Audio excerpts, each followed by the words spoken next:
పవన్ కళ్యాణ్ గారు ఆయన ఎక్కడైతే దేవుడి కోసం మాట్లాడారో, ఆయన సనాతన ధర్మం కోసం మాట్లాడారో, ఆయన మొత్తం టోటల్గా ఏదైతే ప్రక్షాళన జరిగిందో 5 సంవత్సరాలు జరిగిన దాన్ని మీద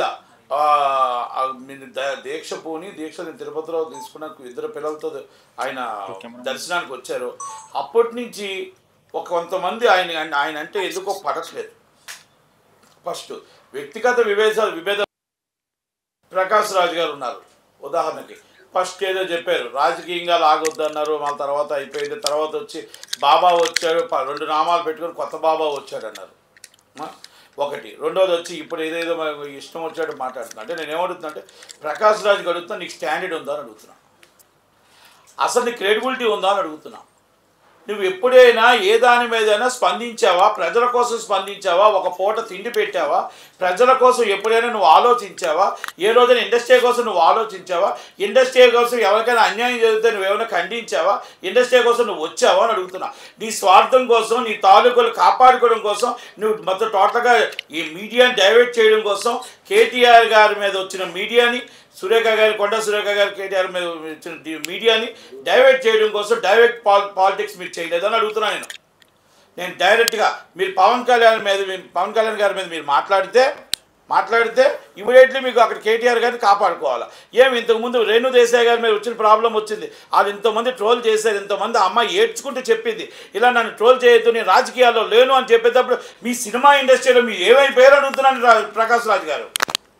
ఆ రోజు మీరు కనబడలేదే. ప్రజలు రేవణ్ గారు మీకు కావాల్సిన దోస్తు 2500 మంది అమ్మాయిలు నగ్న వీడియోస్ తీసి అరెస్ట్ అయితే వాళ్ళ కోసం మీరు ఏంటి స్పందించలేదు అడుగుతున్నాను నేను.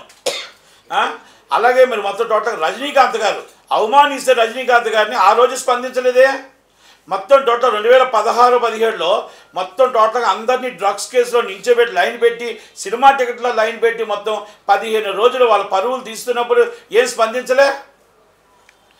ఈరోజు మీకు కేటీఆర్ గారి మీద అన్నారు కాబట్టి ఆ రోజు మీరు స్పందిస్తూ అది డైవర్ట్ చేయడం కోసం మీరు పవన్ కళ్యాణ్ గారిని మీరు మొత్తం టోటల్గా ఒక టార్గెట్ చేస్తారు.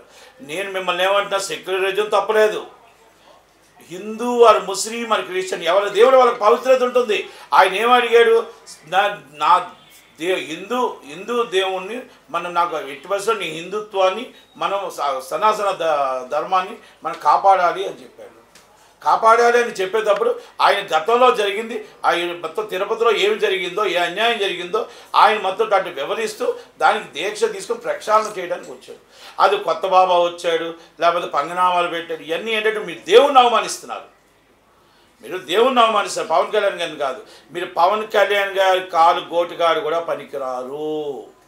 నేను మళ్ళీ చెప్తున్నాను మీకు, ప్రకాష్ రాజు గారు అని మీకు ఇంకెందుకు చెప్తుంటే, ప్రకాష్ రాజ్ గారు మీరు సీనియర్ ఆర్టిస్ట్ అవ్వచ్చు, ఇస్ అ పొలిటికల్, మీరు సీనియర్గా ఆర్టిస్ట్ అవ్వచ్చు, ఏమైనా అవ్వచ్చు. ఆయన చాటికి మీరు రారు. మీరు ఏదంటే మీరు దీన్ని కావాలని డైవర్ట్ చేయడం కోసం, కొన్ని పాలిటిక్స్ తీసుకురావడం కోసం మీరు మాట్లాడుతున్న మాటలే తప్ప ఇలాంటిది మాత్రం 100% ఇండస్ట్రీకి శ్రేయస్కరం కాదు. మీరు పవన్ గారు పొలిటికల్గా మీరు ఎదుర్కోండి, మీరు పొలిటికల్గా ఆయన ఎదుర్కోండి, పొలిటికల్గా మాట్లాడండి. కానీ ఈ విధంగా ఇది కరెక్ట్గా మీరు మళ్ళీ అక్కడికి వెళ్ళారు. స్టాలిన్ గారిది డిఫరెంట్. ఉదయనిధి స్టాలిన్ గారిది ఆయన పెరియర్ నుంచి ఫస్ట్ నుంచి వాళ్ళ వాదన వేరు, ఆయన మాట్లాడిన వాదన వేరు. ఆయన మొత్తం టోటల్గా మనందరం ఒకటవ్వాలి, మనం అవతలవాడికి అన్నం పెట్టాలి, మనం టోటల్గా మన ధర్మాన్ని మనం కాపాడాలి అని, మన ధర్మాన్ని కాపాడాలని, సనాతన ధర్మాన్ని మనం కాపాడాలి అన్నప్పుడు అక్కడికి దానికి తేడా ఏంటో కూడా మీకు తెలియదా అని అడుగుతున్నాను ప్రకాష్ రాజ్ గారు. మీరు ఈరోజు మీరు అది కాదు, కల్తీ నెయ్యి జరిగిందా, లేకపోతే మొత్తం టోటల్ టికెట్లు అమ్ముకున్నారా, లేకపోతే మొత్తం టోటల్గా అన్యాయం జరిగిందా? మీరు జగన్మోహన్ రెడ్డి గారి మీద ఒక్కరోజైనా మీరు ఎందుకు ఫీట్ చేయలే? చిరంజీవి గారిని అవమానిస్తాడు ఎందుకు ఫీట్ చేయలే? 5 రూపాయల టికెట్ అమ్ముతున్నప్పుడు 5 రూపాయల టికెట్ అమ్మాడు ఇండస్ట్రీని అవమానించినప్పుడు ఎందుకు ఫీట్ చేయలే? కేసీఆర్ గారు మనకు అన్యాయం చేసినప్పుడు ఎందుకు ఫీట్ చేయలే? అంటే మీ గవర్నమెంట్లేనా? అంటే మీకు సపోర్టేనా? ఇప్పుడు ఏంటంటే అక్కడ చంద్రబాబు నాయుడు గారు, పవన్ కళ్యాణ్ గారు ఉన్నారు, ఏదో ఒకటి మీరు రాయేయాలి, అంతేనా? పొలిటికల్ చేయండి, డైరెక్ట్గా పొలిటికల్గా రండి, పొలిటికల్గా ఎదుర్కోండి, అంతే తప్ప మీరు ఒక సినిమా ముసుగులో పవన్ కళ్యాణ్ గారి మీద టార్గెట్ చేస్తారంటే ఇది కరెక్ట్ కాదు. ఎందుకంటే ఇంకోటి కూడా చెప్తున్నా, మీకు ఇక్కడ విషయాల్లోని చాలా అంటే నేను మామూలుగా అంటే అంత విధంగా మీకు నేను మాట్లాడలేను, కానీ బయట వాళ్ళు మాట్లాడిన విధంగా నేను మాట్లాడలేను. కానీ మీరు సీనియర్ ఆర్టిస్ట్, సినిమా ఇండస్ట్రీలో ఇన్ని జరుగుతున్నప్పుడు ఇంత ఇంత రాద్ధాంతాలు జరుగుతున్నప్పుడు, ఒక జానీ మాస్టర్ ఇష్యూ జరుగుతున్నప్పుడు, మళ్ళీ టోటల్గా ఇంతకుముందు చిరంజీవి గారి ఇష్యూ జరిగింది, అన్నీ జరిగినప్పుడు ఒక్కరోజు కూడా మీరు ఏ రోజు రాని వాళ్ళు కేటీఆర్ గారు కొండా సురేఖ గారి ఇష్యూ వస్తే అది మొత్తం టోటల్ టీవీలన్నీ మొత్తం టోటల్గా లైవ్లో పెడుతూ ఉంటే అది డైవర్ట్ చేయడం కోసం మీరు ఇమ్మీడియట్లీ మీరు పవన్ కళ్యాణ్ గారి ఇష్యూ తీసుకొచ్చారని నేను అంటున్నా.